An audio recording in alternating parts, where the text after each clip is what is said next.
Thank you very much. This is a very, very interesting topic, data into dollars. Well, I would like to take a slightly more balanced and nuanced stand than that. And I would say that, well, in today's environment, most of the organizations are realizing that if there is a source of true competitive advantage, it is going to be data, because everything else is fast disappearing. If people are the same, resources are the same, everything else is same, and there is complete democratization of information and all that. So what is it that will make organizations different from their peer group is possibly the use of data. And I would say the second would be having a culture which will use that data in the right way and create that competitive advantage. Whether that results in turning data into dollars, or whether that results in making the organization future-proof, or whether that makes the organization more customer-friendly, or whether that moves the organization into a much larger trajectory of growth, this is just a matter of detail.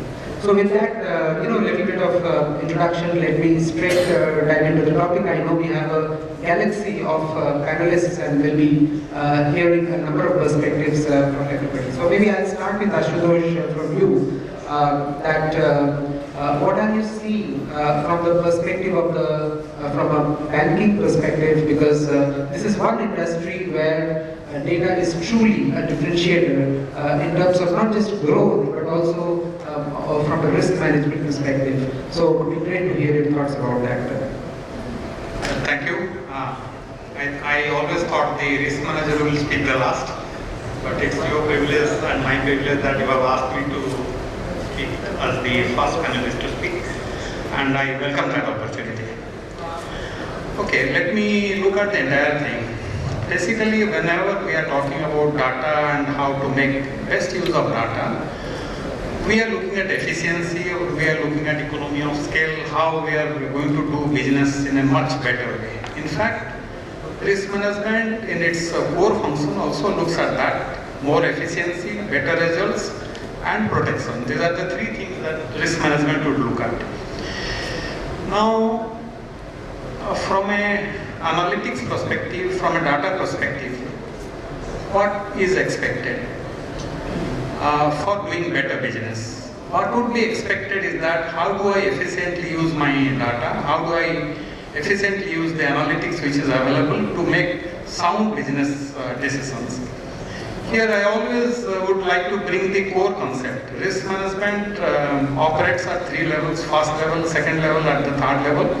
First level would of course be operating at the business level, second level would be in framing policies, framework, etc., and third would be the assurance function. So when we say that I need to use data efficiently, what I need to do from a risk management perspective, first thing would be how do I get all the required data to make sound, appropriate business decisions, and that is what helps business to zoom in on the target that it would like to do business with, get the required information, do the proper assessment, take sound decisions. That would be the first part, and where I require all the data. And in the digital age, the data is in the digital systems, and all of us know that what gets in actually gets out, in the sense that the data points which are fed in are only the data points that I will be able to make use of. The second part is that from a financing perspective or from a business operation perspective, I need to monitor how my business is happening. That could be either from a financing perspective or from a business operation perspective, where I need to know at each stage how is my business doing. And for that I need to have an updated analytics system whereby I get all the information on a live basis, so that I keep track of how my targets are happening, how I am trying to understand, how I get to understand what is happening as far as my business is concerned. That would be the second part. On the second part, what I would like to also know is to get the signals, the early warning signals. Normally the financiers, bankers call it early warning signals. Those early warning signals would be alarms for me, where they tell me which are the specific aspects that I need to focus on, and which are the things that I needs my immediate attention to prevent risk from metamorphosing into a bigger problem. So these early warning signals can either be on the business operations or something more sinister happening like fraud, etc. And better analytics, better data analysis help me to preempt those kind of systems when I have a better early warning signal. So I would say data would be extremely important in terms of assessing my business, doing my business efficiently, and when I have a good efficient analytic system, it also helps me to be proactive in preventing any catastrophe. So that's all I would like to state in my opening statement. Thank you. Thank you very much there, Ashutosh. And I think a couple of things which I would like to reiterate, as you said, is that how data is going to enhance the performance of an organization overall, and also making you aware of some of the risks which is going to come not today but tomorrow. So the early warning signal which you mentioned is extremely relevant, which ultimately will result in either reduction in cost or improvement in efficiency anyways, because that's the parameter which you look at when you're looking at the multiple risks. So slightly switching tracks, maybe I'll invite Manoj. In your current role, and also the fact that we are talking about data, so how are you seeing data being a differentiator, being an enabler, being a stimulant for the growth and efficiency improvement in your organization and in the sector? Thank you very much. I think there are two aspects how data can be used. One is determining what is going wrong, and second thing is what is going right. And the third important thing is how to improve. So these are three aspects of data. So data analytics enable us to not use a subset of data or an anecdote of data, but use a complete data to get insights that are not earlier available. It could be something like KPIs that you are unable to track before. It could be something like converting data into knowledge, and it could be something to do with risk management, projecting future growth, looking at the trends and where you have to put attention. See, these are some areas that that were not available earlier as well. I'll talk a little about the platform that has kind of evolved over the time. See, traditionally data warehouse is something that the repository organization used to keep, and then run few tools to do some analytics and get some meaningful insights from it. So it has been transformed a lot in the last few years, and people are trying to integrate the traditional data repositories that organizations keep anyway. Like, for example, you have a backup appliance that has a repository of all the data that you have. And that's a good source of repository to run your analytics and derive insights. And looking at the industries that we are in, mostly the industries which obviously cannot have any data loss. So we are looking at a zero data loss or near zero data loss. So all data gets backed up in some form or other. And running an analytics on a backup system actually makes some specialized data repository rather redundant for the activity. Absolutely. So I think what is very important is that, well, you may have the repository and you will store the data, and there are technologies which allow you to store the data very efficiently now. But the real value of data comes from when you convert the data into insights. And also I would say the insights need to be actionable insights so that you can do something with it, and only then you will really truly reap the benefit of what data you get. So moving on that theme, maybe I will invite Vivek from a health perspective, healthcare perspective. We are seeing that maybe some of the advanced countries are more, I would say, forward-looking in terms of looking at the data, but we are also catching up a lot in terms of how we are using data, at least in the healthcare sector. So what would be good to understand from your perspective is that while in many cases profitability may not be the only objective, but wider reach in increasing the safety, making it easier, could be some of the other objectives which will be important in this sector, particularly for a country like ours. Would be great to hear your perspective in terms of what is happening and what trends you're seeing, not just in your organization but in the sector per se.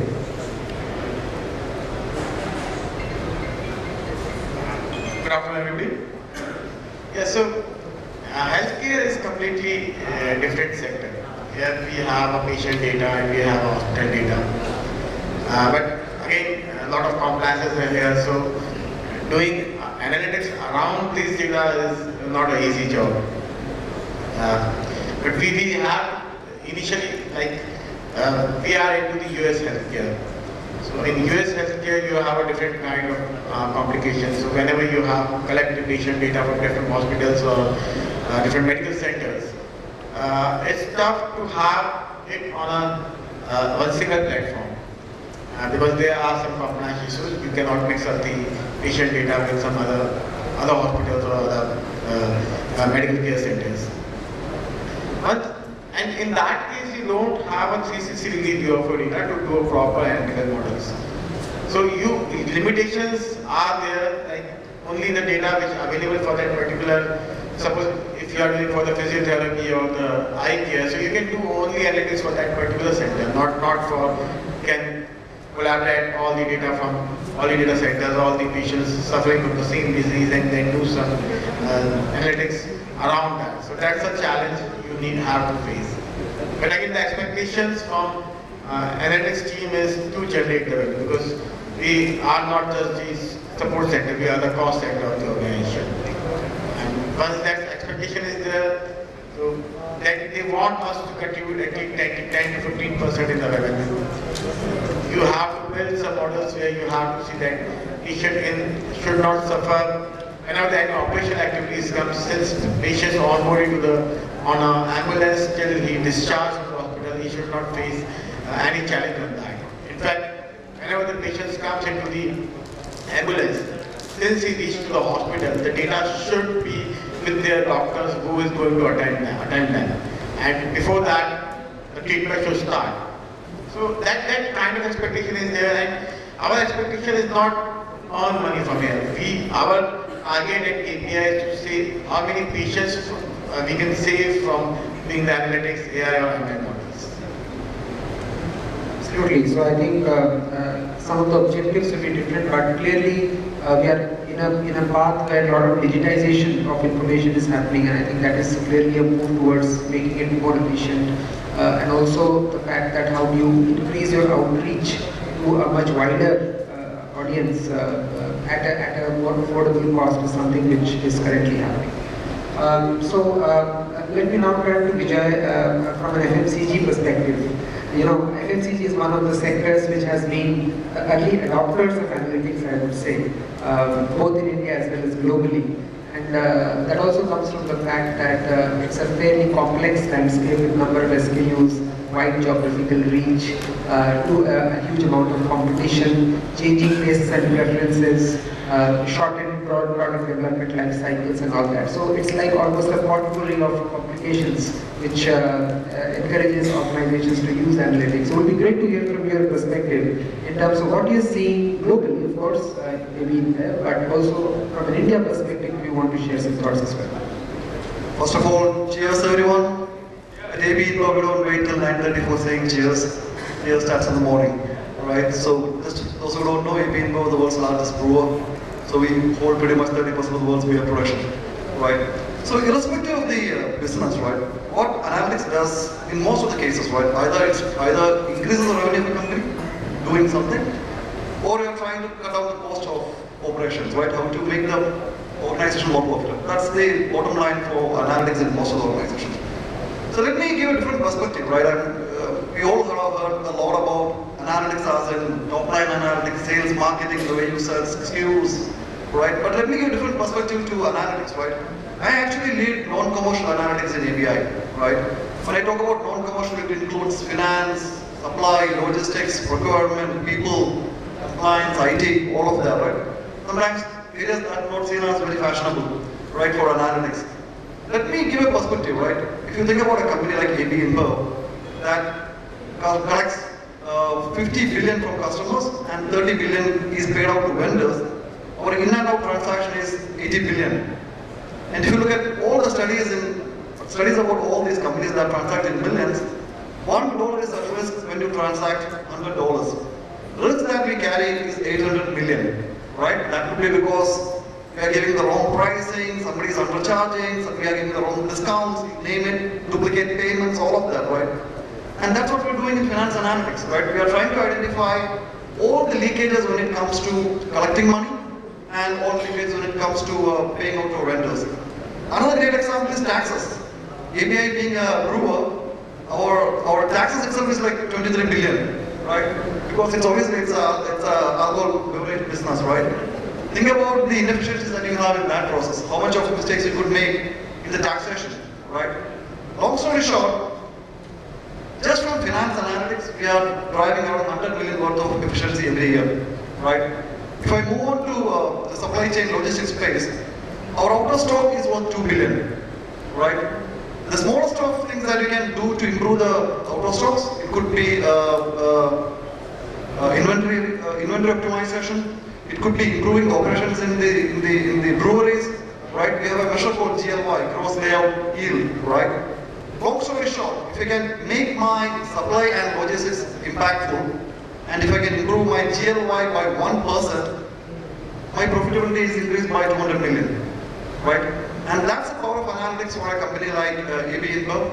I was talking all the way now about that something that can be tangible in dollars, can be counted in dollars. Let's talk about people, right? What is the science that we could use to actually measure the performance of our people? Actually, right? We have built a tool that actually helps the leaders make decisions on the next level of leaders. Who are the best leaders that could emerge from the business? What should the ideal performance rating that should be given for the colleagues? What should the ideal merit hike that should go to the colleagues? Right? So we are trying to bring science in all these spaces. And long story short, the bottom line analytics of AB-Inbev is driving pretty much quarter billion worth of dollars every year in value creation. Right? Just to give an idea of what we are doing in analytics in the bottom line, right? That's extremely useful, in terms of what you're doing, and you can see there is an applause from the audience as well. And truly, I think if somebody who's very clued on this topic, maybe it's you because you are truly turning data into dollars with 1% margin improvements and all that. But what you mentioned also very important is it's not just about the front office. There is a lot of activity which happens in the mid and the back office in terms of looking at efficiency improvements from a finance perspective, looking at how your people are working. So I think when we think of efficiency improvement or we're thinking of getting a growth, we need to also look at the mid and the back office as well in a far bigger way. So with those, maybe I will move next to Dhaval, and you are part of a diversified group, and the challenges could be even more because you are not just looking at one sector, you are looking at multiple sectors as well. And there, while on one hand there could be opportunities for cross-leveraging analytics across, there would also be nuances which has to be built in terms of ensuring that you have the right infrastructure and the right processes and the right structure in place to kind of take advantage of the data that you are capturing. So it would be great to hear from you in terms of some of the transformational initiatives which you are already taking, and also your perspective of the overall industrial or the general sector perspective in terms of how analytics can be used for enhancement of growth and enhancement of efficiency. Sure. So thanks a lot. Very good afternoon to all of you and to my fellow panelists. And thank you for inviting me here, be a part of the discussion to learn from the panels as well as try to contribute to it. So, like you rightly mentioned, yes, we are a conglomerate and we are largely into three businesses, which is pharma, financial services, and realty. While analytics plays a core part to all of them, it would be fair to say that all the three would be at a different level of maturity as far as the adoption of analytics is concerned, and the purpose with which analytics is being used there. But if the way we are looking at it is that it's largely falling into a matrix or that's a framework that we are adopting. The different companies would fall at a different level within that. So from a usage perspective, I think analytics or data is largely trying to solve for three things. Either it is trying to improve revenue or cost or profit. Second is either it is trying to improve productivity, or third it is trying to improve the experience. The experience could be, for example, in our case of pharma, it could be the patient, the customer, or the hospitals. Whereas in case of the financial services, it could be the B2C or the B2B side of things, or more importantly, even the partner ecosystem, because a lot of business today happens through a joint venture. And that's the three horizontals. And vertically, I think data has always been trying to answer for 4 questions. What is happening? Why is it happening? What will happen and how can we make it happen? Or if you translate it to the consulting terms, it is the descriptive, the diagnostic, the predictive, and the prescriptive.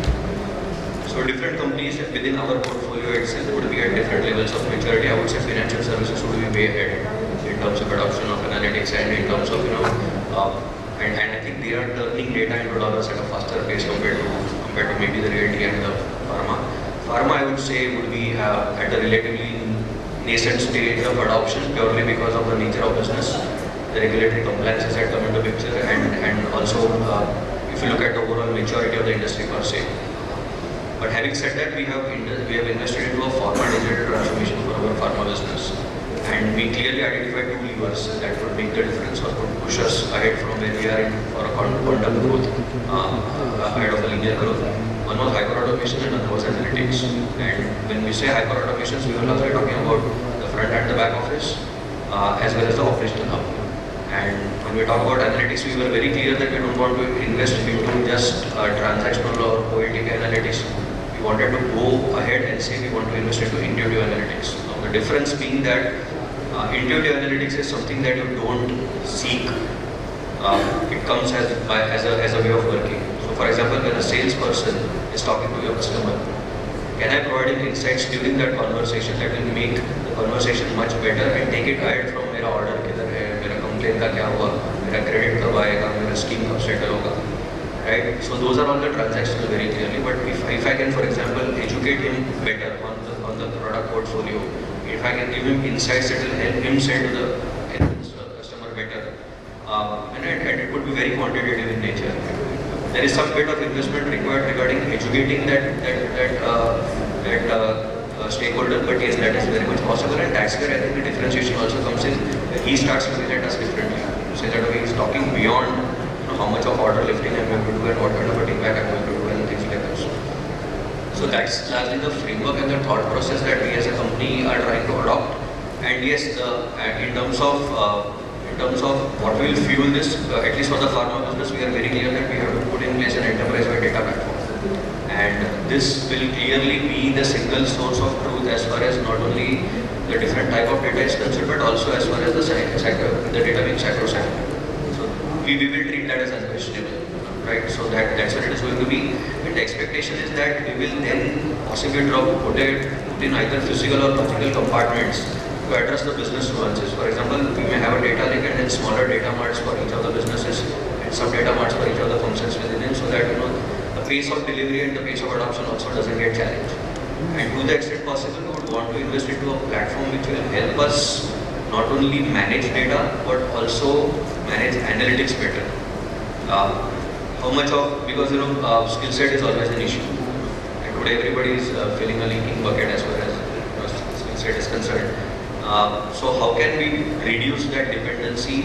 Maybe a low code, no code kind of an option which will not just look at the visualization part, but also put in or provide something like an AI or an ML workbench where we can consume from available microservices or services and then utilize it better to be able to formulate the KPIs and dashboards and draw out insights that we are looking at. So I think that's really great to hear from you, and I think you touched upon a few things which I will kind of come back to the rest of the group is about the learnings and what you are doing as well, in addition to just seeing the benefits of such programs. But before I do that, let me go back to Vimal. And you have heard now a perspective from all the industries, so it will be great to hear from you. What are you seeing in terms of when you are interacting and you are working with multiple sectors, multiple organizations? So it would be great to hear your perspective, almost like an outsider to what other organizations are doing. Sure. First up, thanks to everyone. It's an honor to be on this panel, and good evening everybody. And once again, cheers. I love that word as well. Great question, and I think if I look at it from any industry, and let me start with myself, I love data. I think as a human being today, we generate a huge amount of data as ourselves today. When you travel, when you go use Google Maps, for example, or you go to Paytm or a Google Pay for a transaction from purchasing something, we're all generating data every single day. And every business that we talk to, whether it's financial services, retail, consumer products, manufacturing, pharmaceuticals, healthcare, or even the government for that matter, all want to make data-driven decisions. And this is a universal theme, not only globally, but everywhere in India as well. And the adoption of Snowflake as a data cloud or a data platform has been staggering in the Indian market precisely for this reason, where people don't just want to be data rich and information poor. They really want to take actionable insights, like everybody mentioned, from a single source of truth, where all the data of the organization resides in one single place. So we call that access of data. But what we're also seeing really well is when we talk about things like supply chain efficiencies, where 1% reduction in inventory could result in $200 million of potential additional profit for the organization. How do I now share the data securely with my partners or suppliers in real time without data moving from my account? But really where the game-changing thing happens is when customers want to now use third-party data sets to enrich your own internal data, could be demographic, weather, financial data, and then use that as very rich analytics to really work on data-driven decisions. That's really where customers move to the next level. And the final frontier from a journey that we've seen, many customers today want to even monetize their data, what they have internally. We call data is the new oil, but data is an incredibly powerful asset as well. Customers who have data sets that they could monetize, now looking at what is my data monetization strategy, for example, once the data is in a single source of truth. And that really is the most powerful way for customers to start thinking that while I use data to make insights for improving revenue, reducing cost, reducing risk, and increasing efficiency, can I use that to actually potentially make money, or even start sharing data with my customers or partners in a very frictionless manner, improving customer experience? So CX, UX is an extremely important problem to solve as well. And this is true for any sector. So this is what we're seeing at a high and a low level in the market. Absolutely, and I think one of the most important and underappreciated things is about the adoption, and that goes hand in hand with the experience which people have when they're trying to use anything which is built using an analytics platform, because at the end of the day, you may still not use it and do your work anyways, right? It's not a transactional processing system that if you don't use it, your business will come to a standstill. So how do you actually motivate and make sure that people actually use it, having a more superior experience, and also make them feel that this is going to add value rather than add more burden to what they're already doing? So with that, maybe I'll move to Nilesh, and it would be great to hear your perspectives on this topic. Sure. Thank you for having us today. I wanted to put on some numbers before I start. Just for your information, today world population is 7.9 billion. Out of that, mobile users are 5.3 billion and internet users are 4.9 billion. And you can imagine the internet users are increasing at the rate of 4%, while the world population is increasing at the rate of 1%. Now you can imagine the amount of data that is getting generated. Today, 90% of the data or internet is getting utilized from the mobile devices. So as a digital citizen, which we all are, on a daily basis, we are leaving digital trail day in and day out. Now you can imagine the amount of data that we are generating, the amount of information that is available for various purposes, and there is ample amount of opportunity available for people to convert that into work. Now, after spending 25 years on the other side of the table, the user organization, coming this side as a service provider, it completely gives a different perspective, and it also helps us understand what is it that other people think about. Now, if I have to typically talk about users, the study says 41% of the population would be happily ready to share personal information for the free services. So that's a huge amount of number available, or the data available for people to utilize, understand and analyze. If you talk about the dollar game, you will find that telco, e-commerce and banking sector are leading in this area, because so far they have mastered, and the other sectors are definitely following them. So these are the sectors which are going great. But if you look at the data converting into dollar, there are two aspects to it. A couple of members have already mentioned about it. Every rupee saved is every rupee earned. So it can be on the cost front as well as on the revenue front. You increase your revenue by utilizing the data, find opportunity to make new revenue from the various processes. At the same point of time, improve your process, reduce your cost, and have the earnings out of it. Let me give you one example from my past telco experience. That telco being a very agile organizations, most of the time their 70% of the inventory is imported. So there's a huge capex involved, because it involves electronics and a lot more. And at any given point of time, they would be roughly holding a couple of $1 billion worth of inventory, idle inventory. And that's a huge money, because they have to either roll out new plants, new towers, change them or upgrade them. Now there was a challenge in terms of how do we address and reduce that. And that was not possible, because there were a lot of ways in which we tried. But finally, then we started analyzing the data, and then we realized that this entire sourcing model itself was incorrect. The traditional MRP was not working out. Then the new model was derived, and then finally we implemented. And to our surprise, we managed to bring down CV by 15 to 20%. That runs into a few thousand crores. Now you can imagine, that was a simple earning. So there are a lot of such opportunities available. And similarly, when it comes to revenue, there are user patterns. There are patterns in which people are talking, patterns in which people are accessing internet.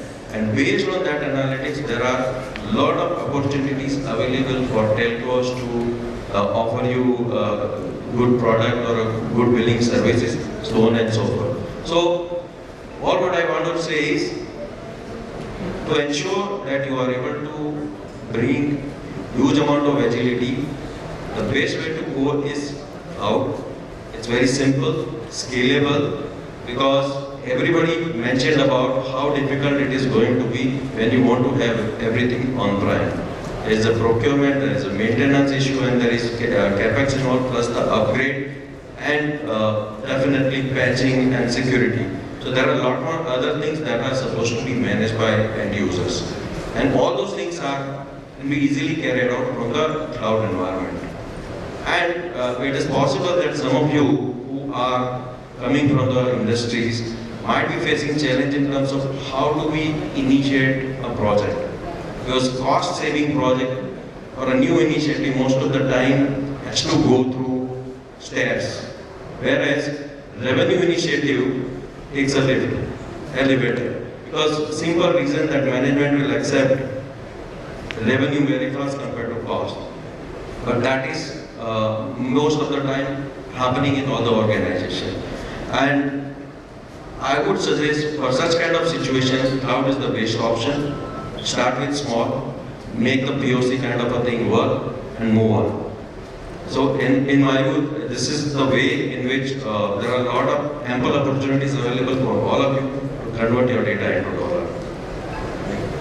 Yeah, so I think one important takeaway is the process which Nilesh mentioned is about making things in small bits and pieces, trying to create a business case around that, build the pilots and POCs, and then scale it fast the rest of the organization. So that's more about the process. So we have about some more time left, so I can open it up for audience, and if you have any questions, please feel free to ask any question which you may have. Till the time you are thinking about the question, let me ask a quick question here. Anybody can kind of respond to that, and that will be, we talked a lot about business benefits, use cases and everything. Are there any lessons learned which you would like to share? Any war stories, any challenges which will benefit the audience? Yes. Yeah, so, just the context. Business benefits can be directly, earning money, saving money, or avoiding something which would have costed you a lot of money. And I want to give an example. When you use analytics, you ingest data from inside and also from the ecosystem outside. And one simple example is a organization claims that it can ingest data from IT systems and predict failure well ahead of time. Okay, and what does that mean? It's obviously not using astrology or prediction. It uses data, and what data it uses is obviously what happens before a failure happens for the application or the system or the subsystem, and the early signs may be something which is not yet known to the OEMs. So just figured out that before application or the system or hardware goes down, there are some early signals that in terms of parameters that changes that happen. And this is obviously an Israeli company and had put a lot of research on that.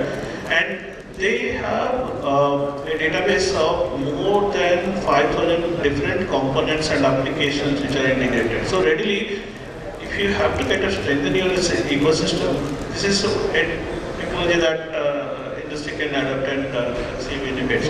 So obviously, we had done something experimentation with something similar, this particular technology, and found that even the undocumented and scenarios that OEMs have been kind of covered through this technology. That means they are constantly learning from the ecosystem and using it to enrich their predictive capability. So, very, very well put, right? So there is obviously returns when you talk about increasing revenue, reducing cost, reducing risk, and increasing efficiency. Fantastic buckets. But in our experience, what we've also seen, many digital transformation projects move to the cloud, really focusing on data analytics, sometimes don't kick off because it may not hit any of these buckets in the first use case. Then we come to the question of what is the return of not doing anything at all. So there has to be an intent to change without really looking at it sometimes in any of these usual parameters, because the cloud did not exist 10 years ago. The traditional ROI models may not be relevant today when you look at it from a use case based approach.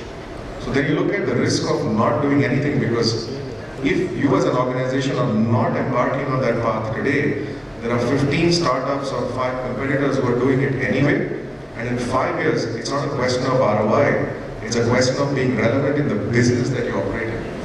So there is merit in also thinking about, if I don't do something because I don't understand something, it's important to understand that somebody else is doing it anyway. Rightly mentioned, first we need to identify the right use case, because there are thousands of use cases there. Develop analytics, whatever. Selecting a right use case is giving you a right kind of ROI that could be more important.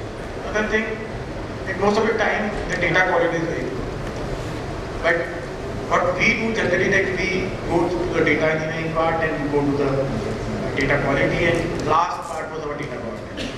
Actually, it should be data governance above all, and then we go to the data quality, and then comes your data engineering. Where in data engineering, you have to see your data warehousing, AI and everything. Absolutely. Since I did promise a question from the audience and I can see a few raised hands, so we will give some mics to our people from our audience to ask the question, please. Can I ask you a question? Fair enough. We have been doing analytics since 2013. We have had a product as well, but we have been doing services as well. Since COVID, obviously COVID had its own challenges, but after COVID, as we go and speak, we find a lot of enterprises not being interested in sharing their data. They are keeping their data, not utilizing it as well. Now, obviously we are not as big as PwC. Is this a problem only we are facing, or are you facing as well? Means I could use some very bad words. What I'm trying to say is, do you see organizations not doing analytics specifically after COVID, and that they understand data is very important, very useful, but what to do with it they don't understand, and that is keeping them back? Or is it something only we are facing? Maybe Ram can take that as well if he wants to, but the primary question is PwC. They would be understand. So my experience has been that after the pandemic, most of the organizations who were not doing anything with the data have now started doing something with the data, because they do realize that unless they at least have their decisions ratified by looking at the data, they may not be sure whether their decisions are going to be right. About sharing the data, I'm sure every organization, whether it is pre-pandemic or post-pandemic, realizes the importance of guarding data as an asset, and hence they would like to use it in the right way.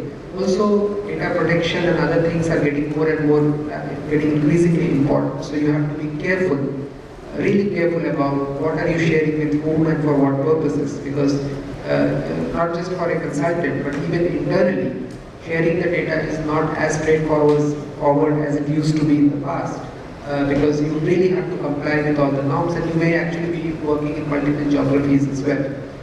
Having said all of that, I would say that this is possibly one of the best time in this profession for all of us.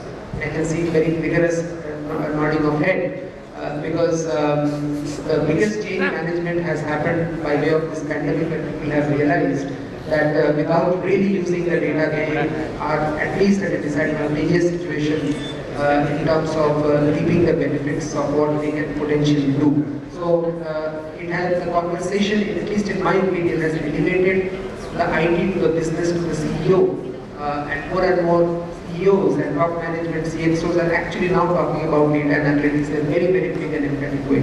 So that's the trend which we are seeing. I mean, anybody else would want to add? Just to add, I shouldn't say this, but COVID gave a huge boost to analytics, to be honest, right? Think about it. The digitization that happened over the last 2 years, right? Unimaginable, right?